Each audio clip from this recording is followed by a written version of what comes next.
Hello, everyone. It's my pleasure to welcome everyone to the 490th meeting of the Economic Club of New York in our 111th year. I'm Barbara Van Allen. I'm president of the Economic Club, and I'll be presiding today as our chair, Marie-José Kravis, had a board meeting conflict. As many of you know, but it's always worth repeating, the Economic Club of New York is the nation's leading nonpartisan forum for speeches and conversations on economic, social, and political issues. Over 1,000 prominent guest speakers have appeared before the club over the last century and have established a strong tradition of excellence. I'd like to take a moment to recognize our now more than 270 members of the Centennial Society, many of whom are seated in the front of the room today. And it's this group that actually ensures the financial backbone of the club and ensures, frankly, that the club remains strong. We're also delighted to welcome several of our ECNY Class of 2018 fellows who are in attendance today. And by the way, applications are now available for the 2019 class of fellows. And if you would like to perhaps nominate a talented next-gen leader from your organization to participate, we'd really look forward to receiving that application. They are online. There's actually also information at each table on this and other club programs.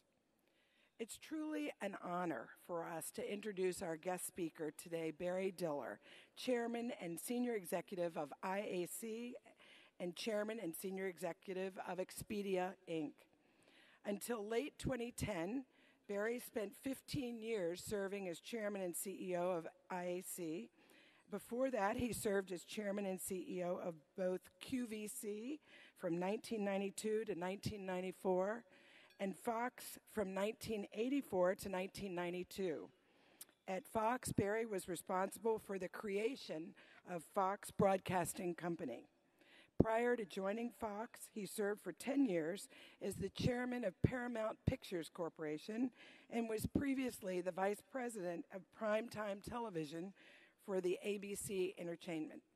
Barry serves on the board of the Coca-Cola Company. He's a member of the Business Council. He serves on the Dean's Council of the New York University Tisch School of the Arts, the board of counselors for the School of Cinema Television at the University of Southern California, and the advisory board for the Peter G. Peterson Foundation. Our format today is a conversation, and we're especially delighted to have as our interviewer Andrew Ross Sorkin. As most of you know, Andrew is a columnist for the New York Times and co-anchor of Squawk Box, CNBC's signature morning program. He is the founder and editor-at-large of Deal Book, an online daily financial report published by the Times. A special thank you to those members in attendance today who took the time to share questions for our speaker via the online portal when they purchased their tickets. And please know that all of these questions, and there were many, have been shared in advance with Andrew. Barry and Andrew, if you could please come forward and take your seats to begin the conversation. As they take their seats, I'd like to remind everyone that this conversation is on the record, and we do have media and cameras carrying live in the back of the room.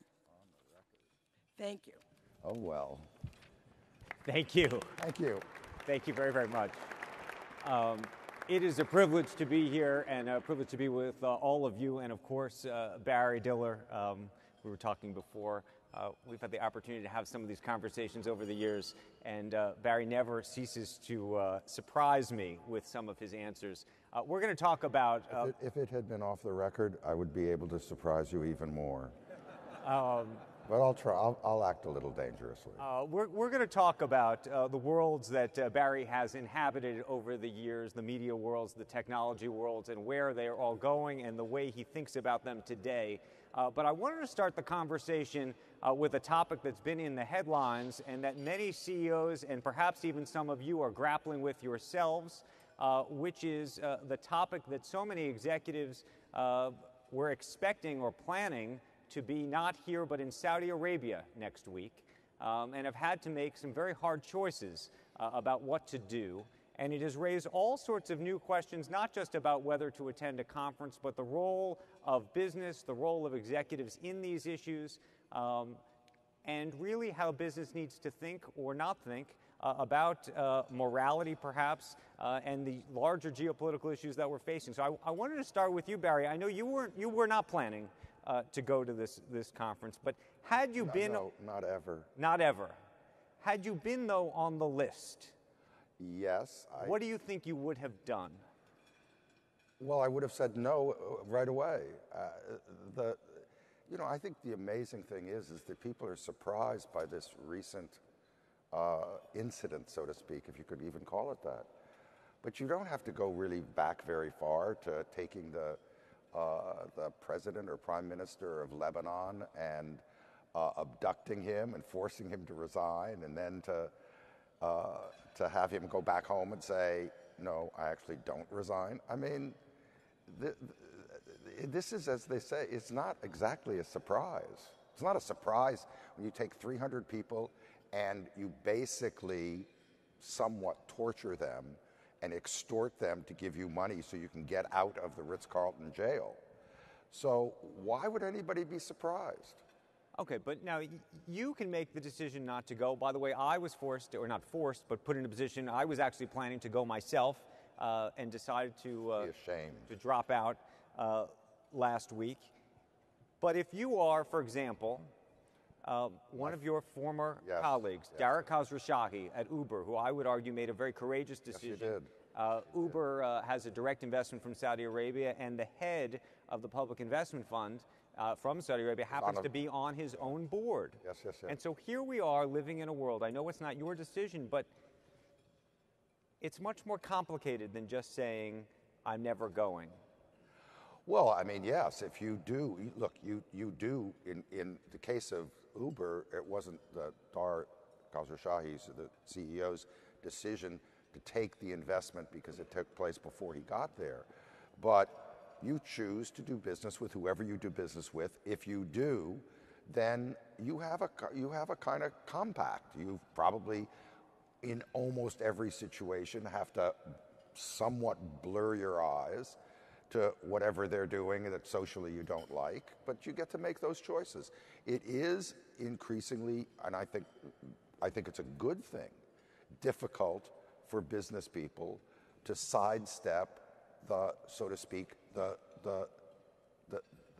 social imperative that they have representing themselves in their communities or in any place else. So I find it's hard for them, but I'm glad they're doing it. Okay, but I'm going to make it more complicated. And I was on the phone this weekend with a number of executives all grappling with this issue, and they say, look, we all want to or do business with China.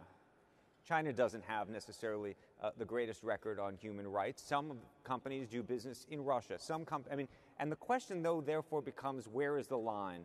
Is it just a gesture not to show up at a conference, or is there something more that's going to be required of companies to say, we are not doing business with a host of places, and therefore what happens? Well, it's an increasingly complicated world, and you've got to make those judgments, but you get to make them. They come up. They came up for Google 15, 18 years ago when China began to censor things, particularly things I think that related to Israel. And so Sergey Brin and Larry Page said, we're not doing business in China. They made that decision. Now, recently, you've read that the CEO of Google may start a search engine under Chinese protocols. But those are the decisions you get to make. Now, can you actually say that there's this bright line where countries have poor social relationships with their people in some absolute sense? But you always do get to make that decision. What do you think this whole social responsibility thing is about? Meaning, why do you think we're having these conversations today and we weren't 5 or 10 years ago? Because information is deeper and wider and travels much more swiftly, and because I think Larry Fink particularly has said that companies have a social responsibility. Companies have a responsibility, of course, to their shareholders, but they also have a responsibility to the people who work in their companies, to their communities, and to their own sense of what is the right or wrong thing to do.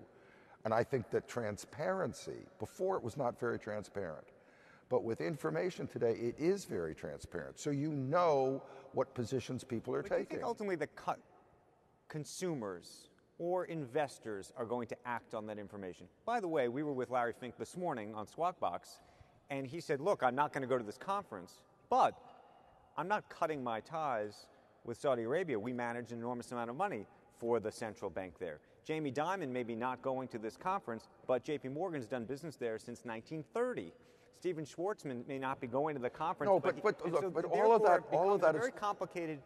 All of that, Andrew, is reasonable. Those are reasonable positions to take. That in fact they're not going to cut their business ties off of their companies. But symbolically, it is a very important thing that they said, based on this information, that they may have slaughtered this man in the consulate. We're not going to show up, and that's a good thing. I don't think you take it all the way to say, I'm never doing business with those people again. But you know, money is the great whitewash. And so many people thought when MBS came here and they had all sorts of social interaction with him and embraced him and all of that. That's an act. You know, you can do the business, but to embrace somebody who has clearly acted thuggishly is another thing. Okay, I'll give one last hypothetical on this topic, and then I want to move on. I think there's an expectation that over the next several days, this whole situation is going to somehow get, quote unquote, resolved. Perhaps with quote unquote. Quote unquote. Perhaps with a rogue agent theory and the like in Pompeo and whatnot. And there's probably a good chance that folks from the U.S. government and the Treasury and others might even encourage some of those same executives that canceled, now that this now that this agreement, now that this announcement's been made, to come back as a show of either good faith or something. It'd be the height of sleaziness. Okay. Well, we will see what happens over the next several days. Yes, we will. And now that we're on the record, someone will pull the sleazy comment when and if they go. So we'll see. And maybe worse, you know? Maybe worse. I'm not going to the embassy or consulate. Anytime soon. Believe me, for any purpose or any reason. I want to move the topic to the world of media and communications and consolidation, because you've had some very provocative views recently on the consolidation that's happened in these spaces. In particular, the idea that perhaps some of these companies are becoming too big, and not only too big, I think, that actually they are so big that it might not even be worth competing against the likes of Netflix. What did you mean when you said that? This idea that it's not even worth competing against Netflix? Well, I don't think it's rational to. I'm not saying that you can't offer a streaming service that's going to get some subscribers, and by some I mean in maybe the tens of millions. But you're not going to get 130 million, or probably within a year or so, 200 million, which is what Netflix has. Netflix has, they started early, there was no one else around, as happens in many of these things. They ran right in front of everybody, and they have such a lead that there is nobody that is going to compete with them at that level. Doesn't mean other people aren't going to have, let's call it successful streaming services of 20 or 30 million, but to think that you can invest whatever you think you could invest and ever get up into their numbers is kind of a fool's errand. Okay, so if you were working at Disney today, for example. Yes. What would you tell Bob Iger to do then? Is this strategy that he has a fool's errand? No. First of all, I've said to him, and I say to anyone, just don't say the word Netflix. Say you're going to get into the streaming business. But I think the idea that you're going to be able to truly compete with them is kind of impossible. Doesn't mean that you shouldn't necessarily buy 20th Century Fox, one of my old companies that I love dearly, and I think 20th Century Fox basically has ceased to exist. I think the logo you'll almost never see again, which I think is kind of sad. But I'm not saying that's a bad industrial development for him to buy that company and use those assets and get out there with streaming more. Look, being in a situation where you're directly talking to your customers, which is Netflix, rather than going through a cable company or going through HBO or going through other wholesalers, that's a good thing.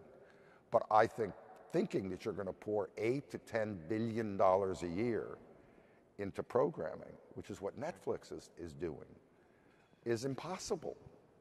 So you have always been very good about seeing the future. I think you have, actually, when it comes to looking at a number of the business. Look, I'm going to talk about your record in a moment, and I think it's fair to say that. 5 years from now, if we were sitting here having this conversation, given all of the consolidation that's happening in the media and telecommunications world, what does it look like? Is it even more consolidated? Is it all broken up?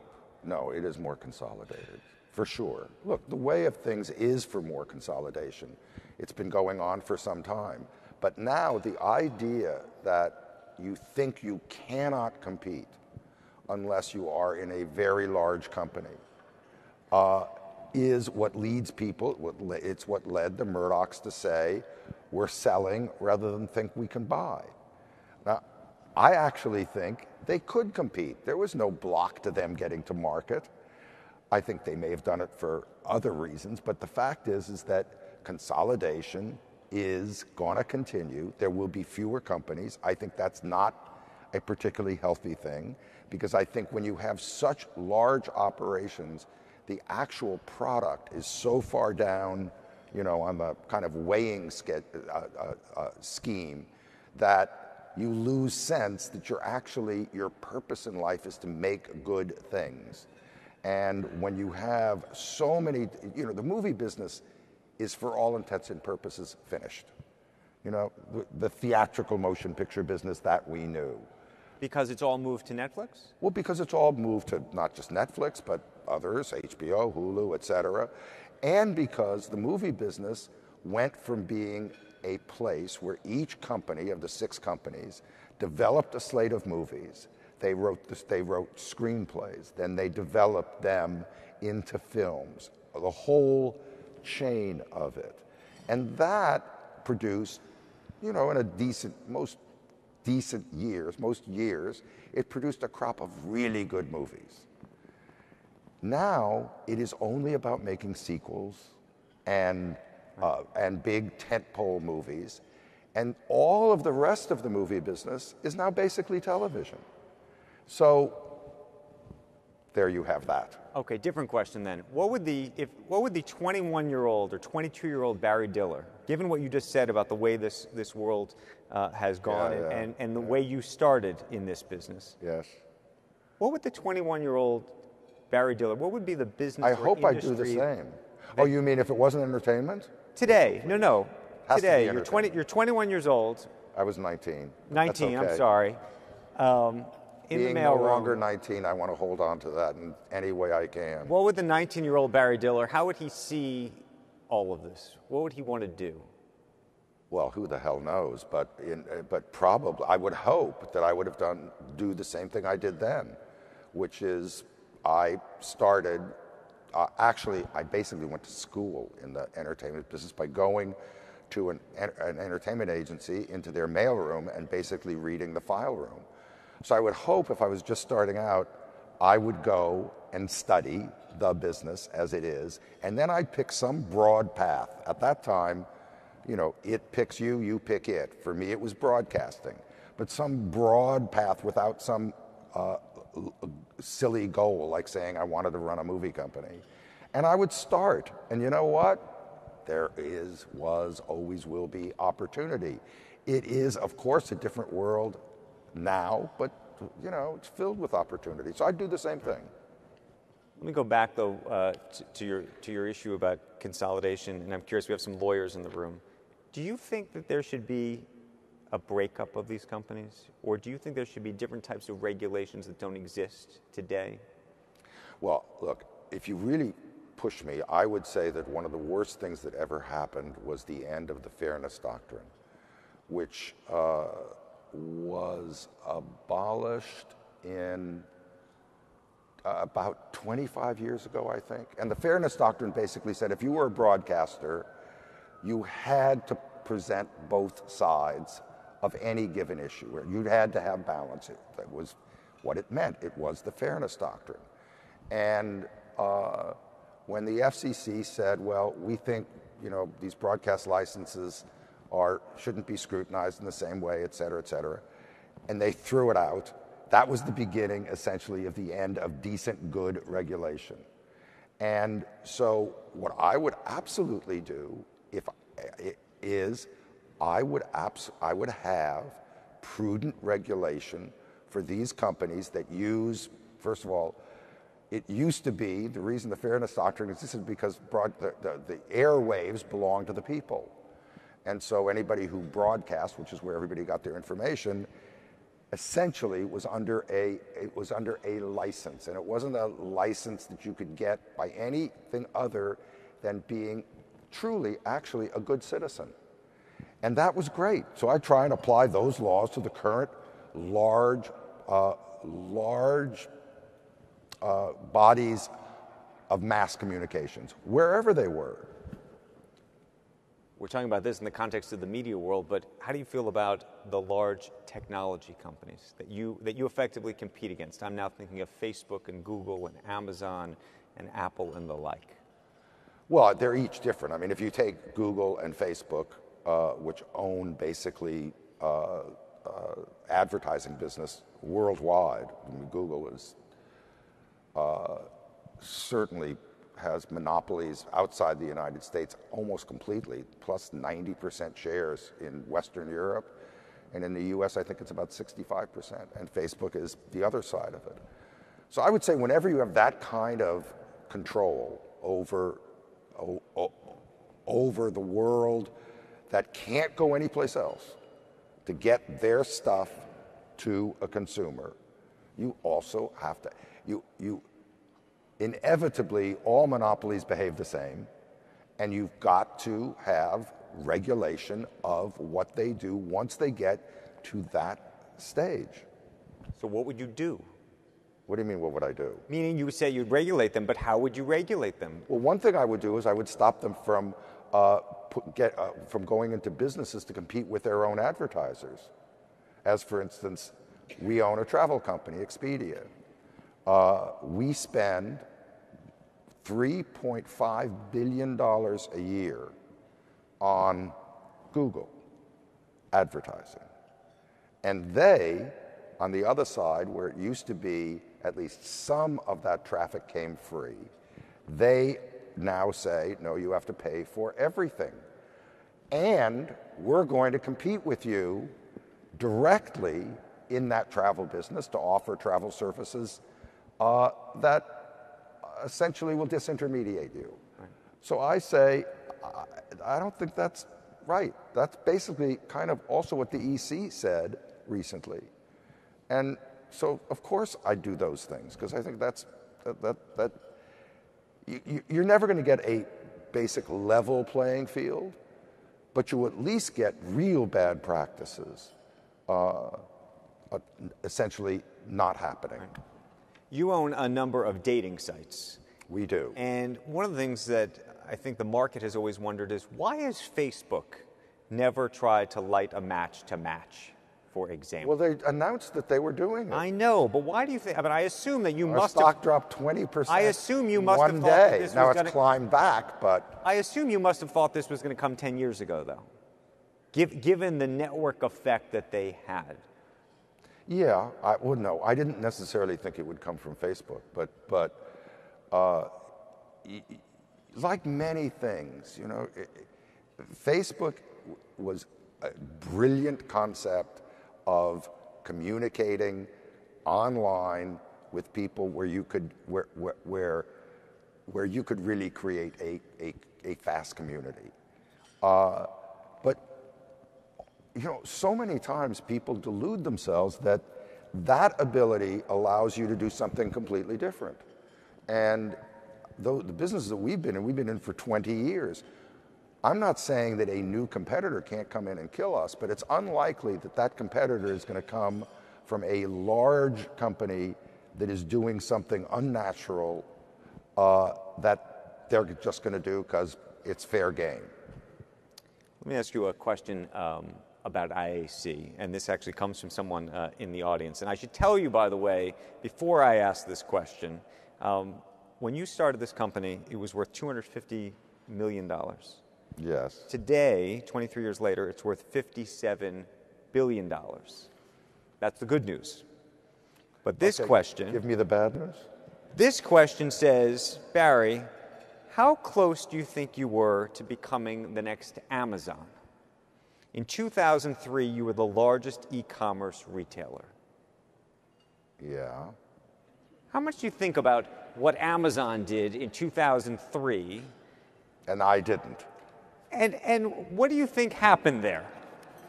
I think I didn't. I mean, look, again, I don't really spend much time. I mean, of course, I'm very critical of all the things that I should have done, that I didn't do, which are legion, but I don't really waste much time in that. I only care what I do.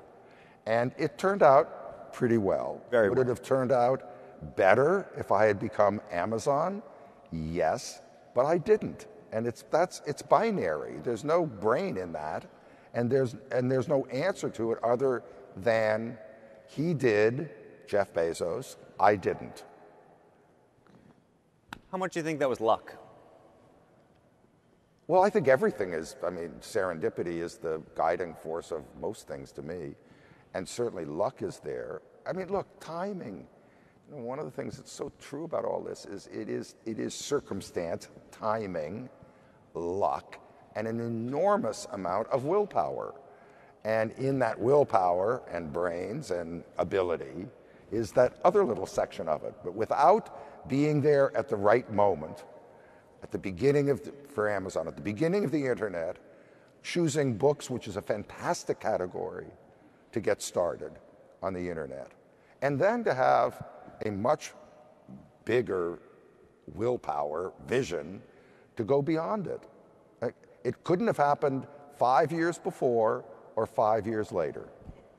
Okay, so let me ask you a related question to this in terms of this idea of luck. You were interviewed in Fast Company magazine recently. I was. You were. Okay. And you were asked what trait you thought indicated great management talent. And your answer, if you don't remember, was I would say there is none.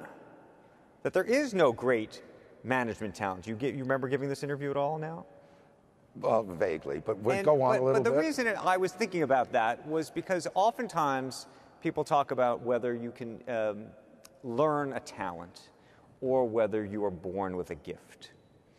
I think everything is iterative. I mean, you're born with what you're born with, but it's your curiosity and then it's serendipity that is the divining rod for what's going to happen. And I've always believed, you know, I had no experience in anything when I started. And just because I started at a television network, and because that network, it was ABC at the time, was always trying to compete with its two larger networks, NBC and CBS, you could take whatever responsibility that you could not necessarily grab, but that you wanted and go with it, and then you'd succeed or fail. So again, those were circumstances. I had no experience. I always failed first in everything I've ever done. There's been a period of very early failure when I was trying to figure it out. And I was just lucky enough that they didn't pull a rug out from under me before I did figure it out. So I don't think there's anything. It's why I believe you put people in your company into situations where they don't have full experience, they're not ready, and you drop them in the water and they sink, for sure, and then they figure out how to swim. It's a messy process, but I think it's a much better process than hiring senior people from other companies where whatever. Let me ask you a model question. One of the things that you did at IAC was you effectively became a spin-out machine. Yes. Of sorts, where you'd bring in a company, acquire a company, build it, and then spin it out. Where did that model for you come from, and do you think that's applicable to other businesses? Well, it wasn't a model. It was, again, to me, it really is conditions present themselves, and then you recognize what that is. What motivated me was we owned a company called Ticketmaster, and one year which was very successful. And one year, the guy was the CEO of that company, came and said, we want to invest, I don't know, it was $100 million or so in technology, and we want to bring our operating income down from 200 million to 100 million next year. And can we do that? Will you let us do that? And I said, well, you're treating me like, like I'm your little daddy. And so I say to you, you can do it, which is kind of a false, it's a false equivalency. Anybody who's running a company is going to say, if I had the light shining on me of a public market, what would I do? And you probably, that would dictate what would be a good or a bad decision for you in these circumstances. And as I'm saying it, I'm thinking, you know what? This company's big enough, it should be independent.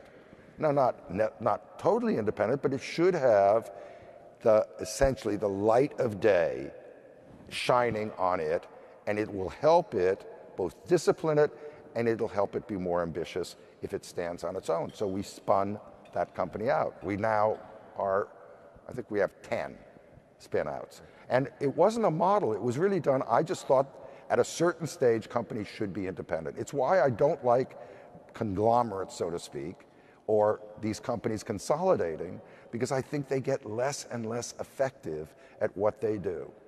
Interesting. A couple more questions, another one relating from the audience. Mark Benioff recently bought Time magazine. You had your own experience buying Newsweek magazine, and there have been a number of other billionaires and other deep-pocketed investors who have gone into this space before. What's your advice for the Benioff family? Well, if my experience is any, I would say, don't go there. I mean, look, we bought Newsweek, and the truth is, we did not. It was our fault completely. It was my fault. I bought from executives a theory of what would happen without really examining the struts underneath it, which did not exist. So it was a fiasco. And I think that unless you really know what you are doing, which is if you're going to buy Time magazine, or now New York magazine is up for sale, you really better have some plot. Because just think that because you're good at what you do, that you're going to go in and turn the fortunes of something that has been in decline for probably 15 years at least, I think that's kind of a fool's game. Now, by the way, I'll give you another angle at it, which is Jeff Bezos personally bought the Washington Post. Now, he bought the Washington Post. Actually, the Washington Post, when he bought it, was making money. It wasn't losing money. He didn't pay a huge amount for it because there were no other buyers for it. And he has invested in it. He's made the paper infinitely better. If any of you looked at the Washington Post a few years ago, before he bought it, and today, it is a wonderful difference. And online, it's probably one of the best online information sites. He's done a fantastic job because he really knows what he's doing in terms of getting the interface right for the online product. So that's a different. You used to be on the board of the Washington Post. I was. Of the 9 members of the board, I was the lone person who said, "Don't sell the Post." Okay, more complicated though. For some people, like Mr. Benioff, and not even arguably, but for Jeff Bezos, should public company CEOs do anything else?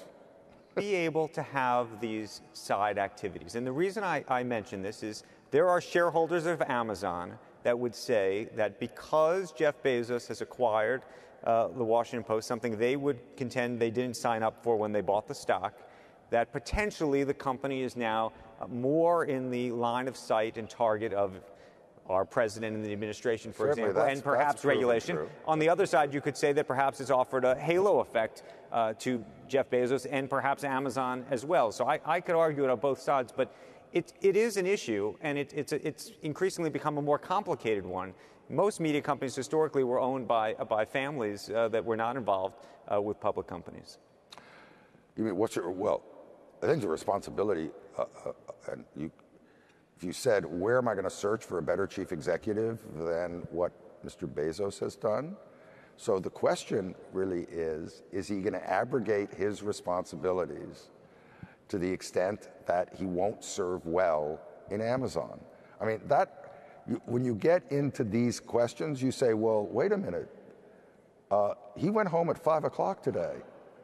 He went to play golf this Thursday. Should you be allowed to do anything else? But this is a very interesting question. No. Look, for years, executives, could buy real estate, or they'd go off and buy maybe even a sports team or a restaurant or what have you. But whether you think media properties are somehow different. No. Why are they different? I mean, if he has the capital and the interest and the curiosity, and for sure what he's not going to do is jeopardize his main asset, go in good health. A couple of other questions, one on family. We were talking before. Dion von Furstenberg has a remarkable fashion business which you have followed and been a part of for many a year. What have you learned from Dion from a business perspective? Well, I mean, truthfully, I haven't learned anything from her on a business perspective, but about every other aspect of life, I've learned everything. Like? Everything. How, my God, I mean, behavior, taste. I mean, yeah, I'm the luckiest. I'm not the luckiest. I am extraordinarily lucky that the person in my life, and I didn't realize it, but it is 44 years ago that we met, has had such a wondrous influence on my life, and I would be poorer, and I do not mean that in terms of wealth, but in every other aspect of my life if she had not been in my life. Okay, before we wrap up, tell us what's happening. What's the latest on the pier? Oh, the pier project that has been the bane of your existence, one way or the other. I remember when it was off, it was on, yes, it's now on. Oh, it's very much on. We are driving, actually just finished the first phase of driving about 300 piles into the Hudson River. And this island is now, it's not rising yet, but there's a lot of stick poles. As you drive down the West Side Highway, you can see them on 13th Street.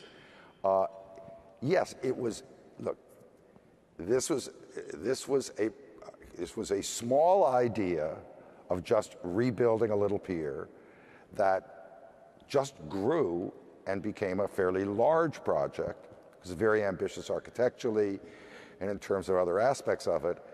And then we got hit with an unfortunate series of mean-spirited litigation. And for a while, it looked like it wasn't. But now it's gone. Look, unless, I don't even want to say it, but unless some otherworldly thing happens, within 2 years, we will open it, and it will be a park and a performance center, and it's a gift, and it's for the people of New York and the people who visit New York. And to be able to do it, people say, well, why are you doing it? I said, well, we're just lucky. We have enough resources.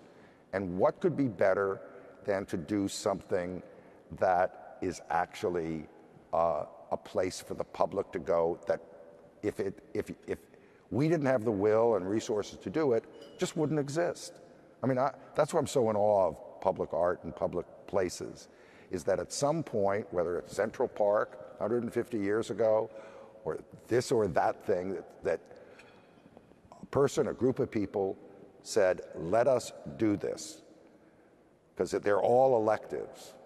And you do it, and then decades later, people just are there having these experiences, and without which it wouldn't exist. So I'm lucky. Okay, final question from me, and then we will have lunch. I always think of you as one of the great people collectors. Every time I see you, you either introduce me or tell me about some new interesting person or a new interesting business. So tell us about, is there a business or a person you think you've met in the last 6 months to a year that you thought, you know what, that's clever? Actually, there are probably many, but the most interesting person, actually, and it has nothing to do with business, is a young man named Adam Floss who in his own life, he had gotten into trouble, and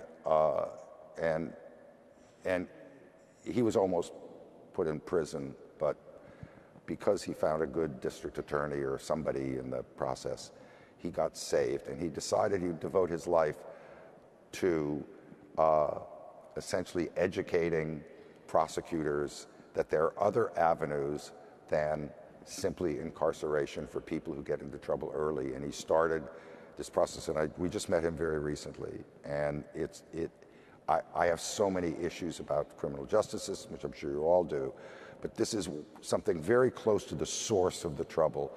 And this guy, again, completely an elective, somebody whose life turned around and then decided to dedicate his life to doing something that no one else had ever thought about doing in the way that he was doing it. So that's the most interesting person I've met. Okay. Most interesting person I've met, Barry Diller. Thank you, everybody. Oh, thank you. Thank you all.